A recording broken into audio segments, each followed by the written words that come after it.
Now that you have the base of your garment, you need to finish it off. And I mean collars, facings, and waistbands. We're not going to be talking about the raw edges, the seam allowance inside of your garment, but you do want to also finish that off. So in that case, you would want to either pink it with pinking shears. That's the zigzag edge that you give with a specific pair of shears. Or you can serge it if you have a serger. That's an overlock stitch. This is known to be the cheaper way to produce things. So if you're doing a high-end garment, you really want to do, say, like a French seam or a simulated French seam, some sort of built-in finishing of the seam. And you do give yourself extra seam allowance according to what type of seaming you're doing. And that is the finest way to finish off the inside of your garment. There are many, many ways to do that, but this video is more about how to finish your neckline and waistline. So collars first. Let's talk about collar terminology. Here we have a basic point collar. This is a convertible collar as opposed to a non-convertible collar. I'll get into that in a second, but let's break down the terminology of a collar just in general. So you see we have our center back notches at the collar edge and the neckline edge, and we also have shoulder notches here. So first off, this is the collar edge, this very straight edge. This is what you stylize to get different shapes of collars. So this edge can be stylized in many, many different ways. It's really up to your imagination at that point. But we're going to talk about the standard point collar or spread collar, English spread collar. This is a very standard common shirt collar. Okay, so very straight edge, collar edge. This edge down here with this really subtle curve to it, this is the neckline edge.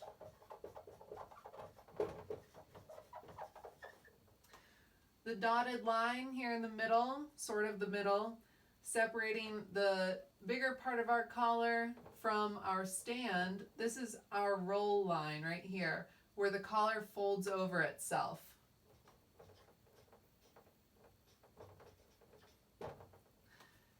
And then the section below it, what I just called it, a stand, because it stands up from your neckline, and then the remainder of the collar folds over it. This is what you call a convertible collar. And so these are the two most common collars, convertible and non-convertible. Convertible means that it's able to change to something different. And non-convertible means just the opposite. You can't change it, it is what it is.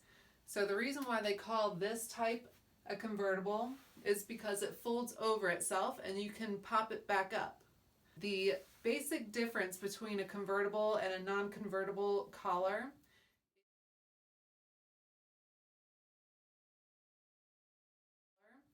is the way that it connects to your neckline. The neckline doesn't change, but the shape and the way that the collar pattern meets your neckline does change. And let me show you how. So let's say you have a basic neckline for a bodice. You have center front, center back, and here's our shoulder seams, okay? And so this would go off like shoulders and such and blah blah, right? So with a non-convertible collar, the collar sits flatly on the bodice. Let's take a Peter Pan collar, for instance. This shape like this. And this Peter Pan collar has a number of different ways you can do that. It can be skinnier, slightly different shaped style-wise. So this roundness right here, that's generally what you refer to as a Peter Pan collar.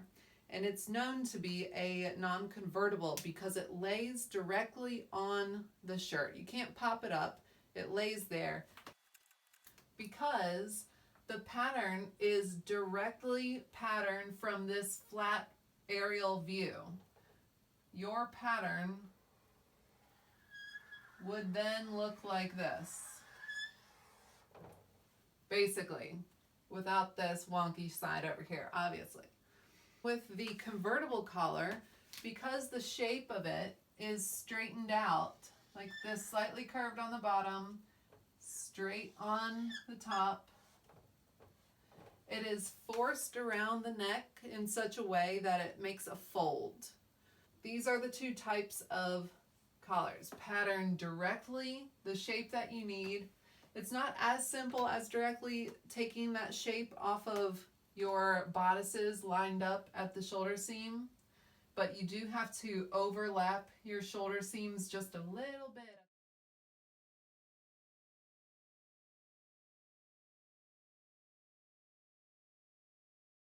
And that's why convertible and non-convertible collars act differently, because of the engineering of the patterns. The shapes that are forced to be together create different 3D volumes. Now there are lots and lots of different types of collars, both convertible and non-convertible. This is a very standard shirt collar, just what we were talking about, a convertible point collar, okay? And it's what you see on most button-up shirts. This one is a little bit different in that it's stylized for a woman, that it doesn't come all the way up to center front at the neckline. It opens up a little bit to have like a feminine sort of sex appeal, I guess. But it is a spread collar, so a little bit spread apart version of a point collar. But if you don't want a collar on your shirt, how do you finish it off? You have to finish off this edge nicely for it to be a successful product, right? Now, very rarely are you able to finish off a shirt by just turning it and stitching it.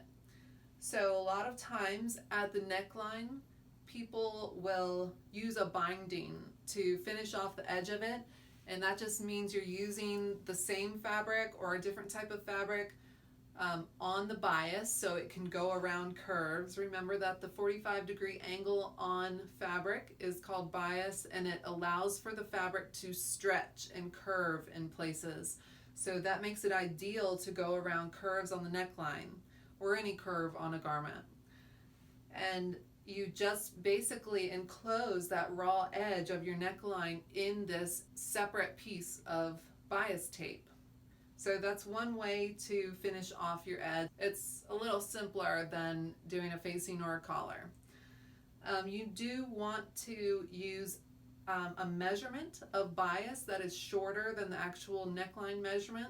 Let's say this neckline opening was 20 inches.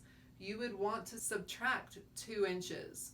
There are very formal equations to get these measurements, but you can sort of eyeball it and guess it a little bit too, depending on how much stretch there is, how much retention there is in the fabric. All changes how much you can take off and how much you need to take off of the bias measurement. So if this was a 20-inch neckline, I would start off by decreasing the bias tape by 2 inches. So I would cut an 18-inch bias to apply to this 20-inch neckline, and then I would pin it at center front, center back, and then I would distribute the centers and put it right on the shoulder seams. Do the same for the other side and keep on distributing the measurements together. So it sort of pulls the neckline in instead of gaping away from the body. It's very important. You can spot it right away when there is a neckline that hasn't been bound correctly. It sits away from the body and it doesn't look good at all. Now, if you're not going to bind the edge of it or put a collar on it, you need a facing. And basically what a facing is a piece of fabric that is exactly the same shape as what you're facing, and it's turned inside of the garment. So it finishes the edge off nicely. It has an understitch to it, so it secures the facing toward the inside of the garment. And it comes in different shapes for different functions, comes in different widths. But basically for facings, let's say you had a dress. A very simple shift dress. Sleeveless. And you want to face this, meaning you're going to sew a fabric to it, good to good, and then flip it in on the inside. You would pattern it by determining how wide you want it, and it's usually around 3 inches, okay? And it can get smaller a little bit at the shoulder seam, and then sort of blend into, it can be 3 inches at center front and then blend into 2 inches. There are a lot of factors that determine how wide you want this facing to be, like cost of production. If you're producing a cheaper garment, then you're going to want to use a lot less fabric, right? So the thinner your facing would be, sometimes they're even an inch thin. But a nice garment, something that's very flimsy even, that would have a tendency to come out of the garment, you would want a little more width so it's able to stay in there better.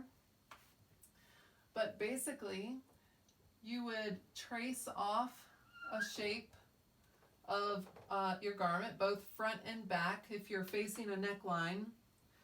And like always, you would only do one side at a time and then transfer it over to the other side. But all you do, it's the same for the front and the back. All you would do is when you get this shape, you would take off 1/8 of an inch right here at this shoulder seam and blend it right back into the neckline perfectly. So it's just 1/8 inch shy of this. And the reason we do that is so it fits in there comfortably. The fabric is not fighting for space. It's not competing for space with the garment. So you reduce this edge of your facing by 1/8 of an inch and then blend it right back into the neckline. Okay? So it happens on this side, it happens for the back. And then to apply your facing, you basically sew your facing together and then it's one piece, and then sew it into your garment. In the seam allowance of that, where you connected your facing to your garment, you're going to take the seam allowance and push it to the facing side and stitch it very closely to your construction stitch, because facings need an understitch. It's what helps pull the facing towards the inside, and it ensures that you're not going to see the facing on the outside of the garment. I'll be talking about how to apply facings and all of these facings, collars, waistbands in a different video, but we just need an introduction to your options for finishing off your garments right now. Now you can also face armholes, which would be the very same idea.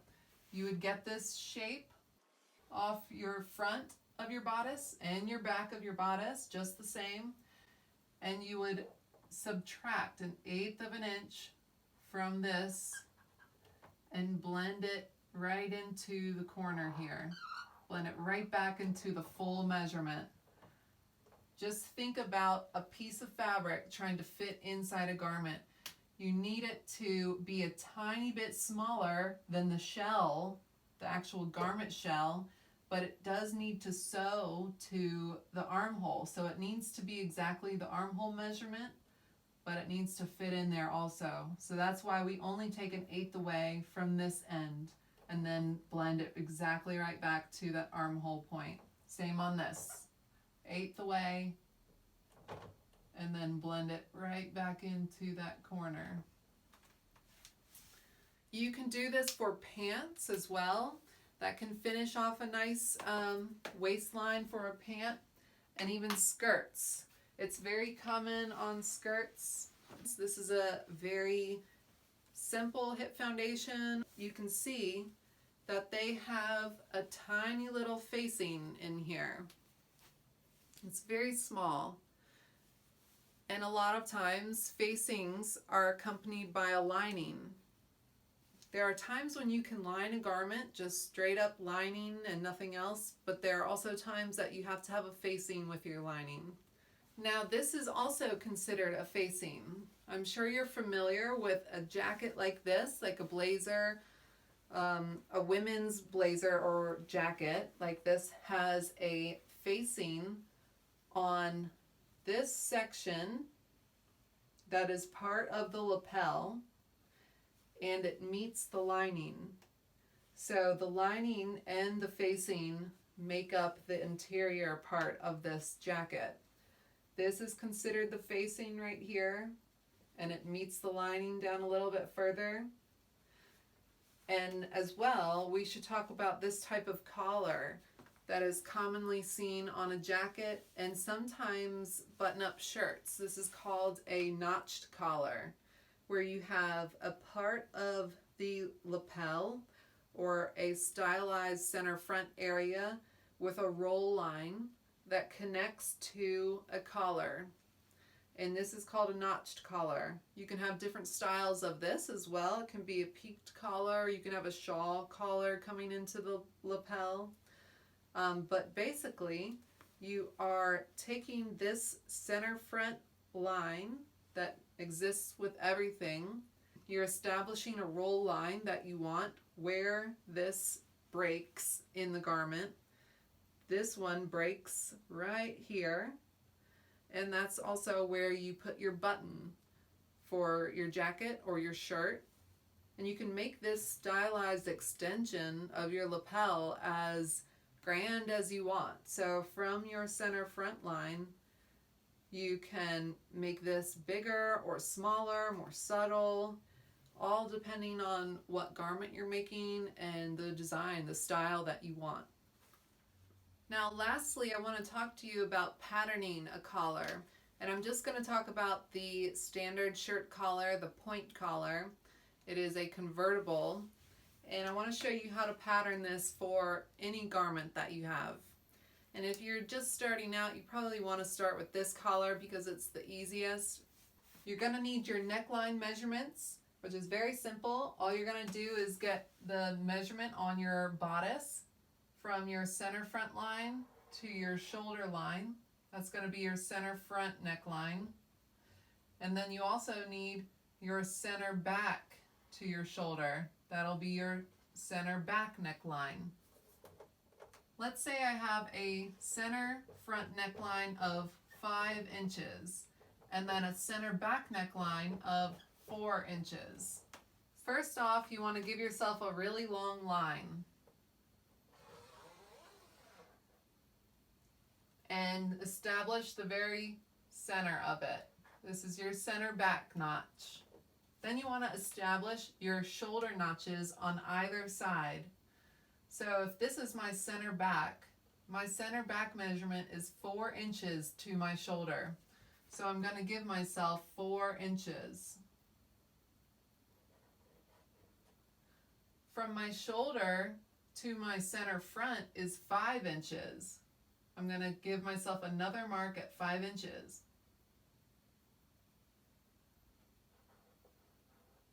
Remember, you only want to pattern a half at a time and then transfer that to the other side. You do want to make sure that you are transferring it exactly half and half.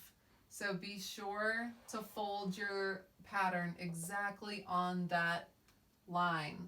And that's why using the alphanumeric patterning paper is great, because it keeps you very perpendicular at 90 degrees with everything.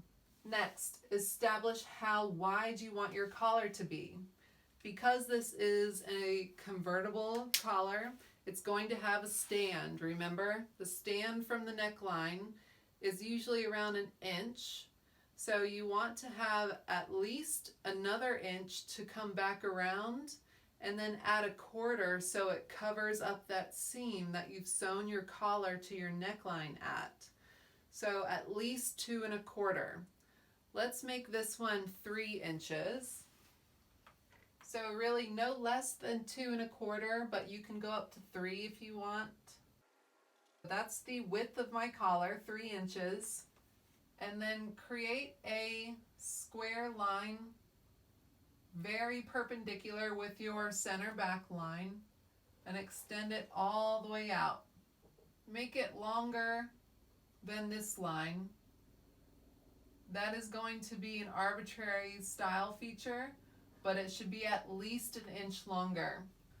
So at least 1 inch longer. Now, at this center front notch right here, you want to come up 1/2 of an inch, square up from this neckline 1/2 of an inch, and give yourself a little cross mark. Now connect however long you want to make this collar edge. Consider the point of this. If you want it more subdued and more subtle, then only do an inch. If you want it to be a little more exaggerated, do a little bit longer. Then connect this collar edge with your new cross mark.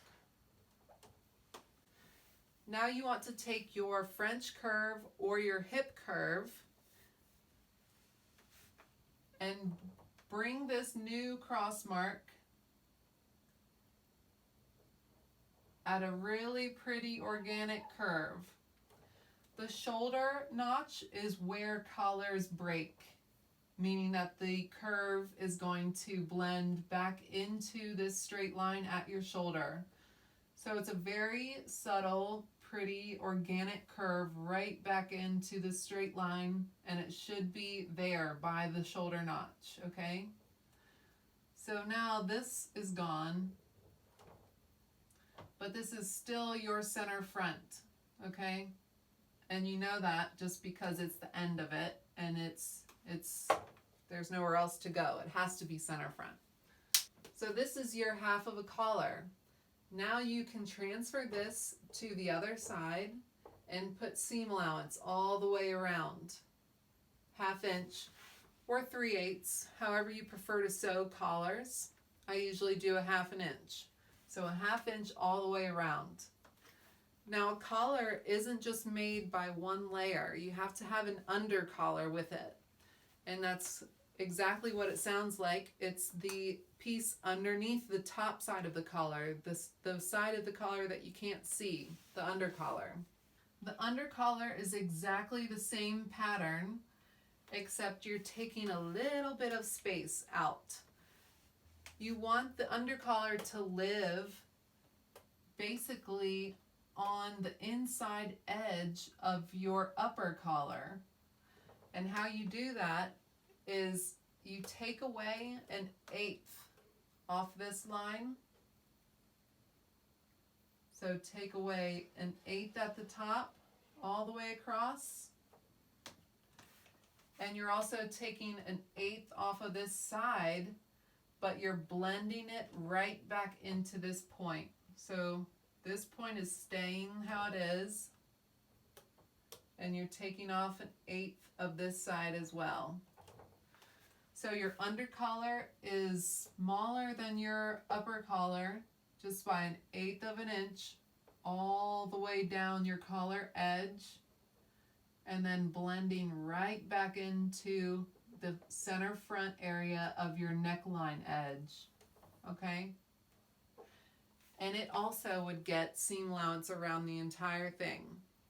I'll have another video of how to sew collars together, but you have to finesse it a little bit, like a lot of things in sewing. And this will also get an understitch, just like the facing. It'll get an understitch after you sew the entire collar together, both pieces, the upper and under collar. It'll get the understitch right along the entire collar edge, so it keeps the under collar from being seen. It just keeps it on the inside. And like I said, both patterns get a 1/2 inch seam allowance, or whatever seam allowance you prefer, all the way around once you transfer all of this. Now you can have a one-piece collar, meaning it's all in one. You're going to cut out a whole piece, or you can have a seam right in center back. And what that is good for is putting collars on the bias and different grain directions, or if you want to use a very specific pattern on your fabric. Say you want to line up a plaid, or maybe you want a flower of a print to be exactly in the corner of your collar. That's when you would put a seam right in center back and also give this seam allowance. Then you would have to cut out a left and a right. With every pattern, you're always cutting out a left and a right. Be sure to turn your patterns over so you don't cut two of the same side. This collar edge right here is also where you would start to stylize and play around with your collar style. So while it would still be a convertible collar with a stand, because this is going to end up being a roll line about right there, you can sort of play around with this style. Maybe you want to make it very pointed like this, almost like a 70s collar. Or maybe you want to have like a little scalloped collar. That's the edge where you would play around with shape and style. When you're putting your seam allowance on your collar patterns, it's very, very important to keep your notches. Be sure to transfer all your notches in the appropriate spots. The 4 notches that you want to have for this very basic collar, both of your center back on top and bottom. So a center back notch for your neckline edge and a center back notch for your collar edge. You also want your shoulder notch on the left and shoulder notch on the right, or vice versa, whatever. That is going to help you apply your collar to your neckline, because now this tells you where your shoulder seam needs to be. Without that, you're going to have a pretty wrinkly, bubbly collar, okay, at the neckline.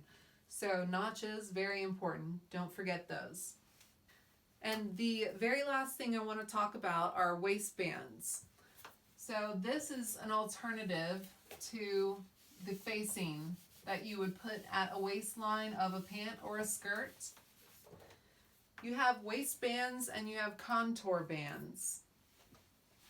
Waistbands are very straight. There's nothing fancy to them. It's a straight shot. You choose the width of your waistband and you make a long rectangle that matches the measurements of your waistline. You also need notches with this. You take your measurement for your front and your back and you establish where your opening is going to be. Let's say you had a center back opening. You're gonna need an extension. So you would give yourself an inch extension on one side so it could wrap around and overlay on the other side. And then you would have a button or some hook and eye on the inside. You can also have the 2 edges meet perfectly, but you need the right hardware. You can't use a button for that. You do need hook and eye, but it is possible to have your waistband meet butt to butt, okay? Your notches would go in their respective spots. If this was center back, you would give yourself a side seam measurement of 7.5 inches, or however much your measurement is, and then you would come over and give yourself center front of 8 inches. Then you would have to go over all the way again 8 inches, because if this is center back to your side seam and this is side seam to center front, you have to do the same again, center front to side seam. It's just doing the other side, right? That makes sense? Your notches only need to live on the side where it's connecting to the waistline though.